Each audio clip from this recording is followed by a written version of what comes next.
By far 2026 Marvel fans के लिए सबसे बड़ा साल होने वाला है। ये वही साल होगा जहां highly anticipated movie Avengers doomsday release होने वाली है। ऑलरेडी कई सारा प्रेशर इस फ्रेंचाइजी ने अपने कंधों पर उठा रखा है, given the fact movie box office पर कमाल का बिजनेस करने वाली है। अपेरेंटली फैन को कन्विंस भी करना है कि Marvel studio still has it and also he need to prove कि उनका decision to cast RDJ as doctor Doom by far is the best decision. However ऐसा भी नहीं है कि बहुत सारी मूवीज आने वाली है डूम्सडे से पहले, बट स्टिल ऐसी कई सारी मूवीज है जो न्यू यूनिवर्स में एंट्री होने से पहले देखनी जरूरी है ताकि तुम पूरी तरीके से प्रिपेयर रहो। एक फैक्ट ये भी है कि फैंस को सिर्फ मार्वल की मूवी नहीं बल्कि अदर यूनिवर्स की मूवी भी देखनी होगी, तो ये वीडियो तुम लोगों के लिए कंप्लीट गाइड होगी। सो चलो इस यूनिवर्स में गोते लगाते हैं। थॉर लव एंड थंडर जानता हूँ मार्वल की वर्स्ट मूवीज में कंसिडर किया जाता है, but there is some importance while getting prepared for Avengers Doomsday. सबसे बड़ी बात, जो थॉर का हाल अभी मार्वल में चल रहा है उसका रीजन यही मूवी है। आपने डूम्सडे के ट्रेलर में तो देखा ही होगा थॉर की डॉटर को। जानता हूँ ये मूवी रफ है बट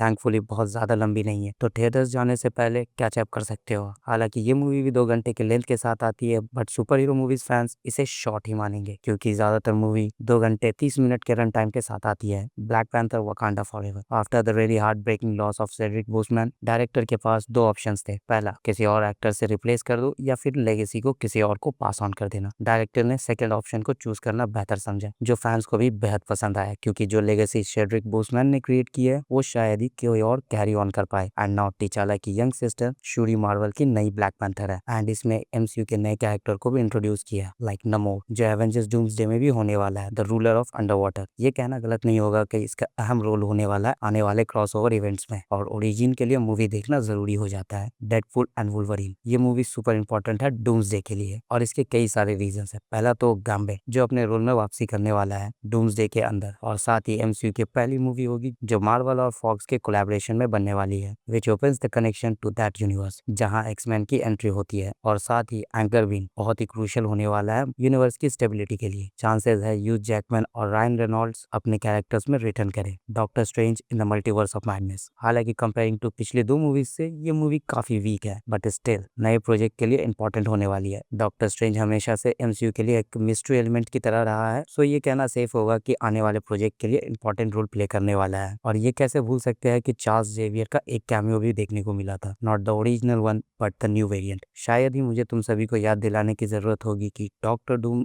न सिर्फ साइंस मैजिक के मामले में भी पीएचडी कर रखी है, एंड इस सीक्वल के अंदर एक नए कैरेक्टर को भी इंट्रोड्यूस किया गया, लाइक अमेरिका चैवेज। हो सकता है इसका एक अहम रोल हो एमसीयू के बाकी कैरेक्टर्स को लाने में, who knows until we saw it. Shang Chi and the legend of ten rings पूरे एमसीयू के fourth phase and fifth phase के दौरान एक ही मूवी थी जो ऑडियंस को पसंद आई, with best action. And Shanghai Disney marketing expo के प्रमोशन के दौरान फैंस को हिंट मिल चुका है कि डूम टेन रिंग्स के पीछे जाने वाला है। सो मेरे हिसाब से तो ये मूवी सुपर इंपॉर्टेंट होने वाली है डूम्सडे के लिए। थंडरबोल्ट्स मूवी रिलीज से पहले कोई नहीं जानता था कि ये मूवी इतनी इंपॉर्टेंट होने वाली है आने वाले वक्त के लिए, सिंस किसी को नहीं मालूम था कि ये लोग एमसीयू के फ्यूचर होने वाले हैं and also the next new Avengers, specially given the fact that movie के पोस्ट क्रेडिट सीन्स डायरेक्टली 2026 के आने वाले अपकमिंग इवेंट से कनेक्ट होने वाले हैं, जिससे ये मालूम होगा कि फैंटास्टिक फोर एमसीयू में एंट्री करने वाले हैं। सच कहूँ मेरे लिए तो ओजी एवेंजर्स ही एमसीयू के एवेंजर्स रहेंगे, चाहे उनसे अच्छे कैरेक्टर से क्यों ना आ जाए। आपको क्या लगता है इस बारे में?